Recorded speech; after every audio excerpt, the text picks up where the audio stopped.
Alan here, Our History, Your Story. Today I'm going to tell you all about Robert Burns's connections to West Lothian. The first of which is here at the Livingston Inn. Now, the Livingston Inn was built in 1760 and it was once a coaching house.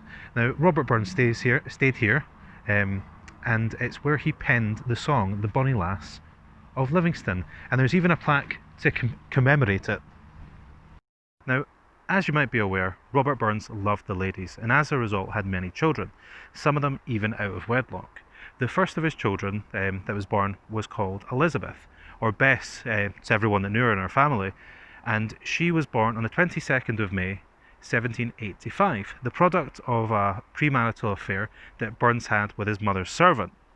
Now, this caused a bit of a scandal in the community, and Burns was charged with fornication. He was fined, and he had to stand the rebuke at the local kirk. Was Burns bothered? Nah, not really. He wouldn't be shamed by anyone. He was proud of his daughter and thought her as good as any other.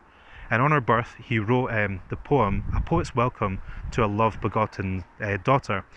And the poem basically explores bonds of natural love, affinity, and just generally just his love and his pride for his newborn daughter.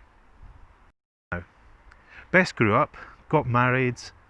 She got married to John Bishop. She had a family of her own.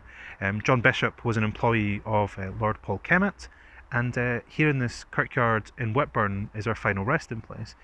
This is her grave, and it's in the Egyptian style, which apparently was quite popular in the day, and a lot of these gravestones that are made out of iron don't exist anymore because they rust, but due to the fact that this is Robert Burns's daughter, it's being well kept and it's still here for us to look upon.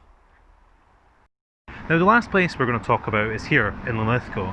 Now, Burns came here on the 25th of August 1787, and whilst here, he was here as part of his Highland tour. He explored the palace, the palace's ruins, and he was shown where Mary Queen of Scots was born. Later in the same year, in the November, it's claimed that Robert Burns was made a freeman of the borough of Linlithgow. However, Burns did not sign the town's roll, and so there's no documentation that actually happened. I've included the poem, A Poet's Welcome to a Love's Begotten Daughter.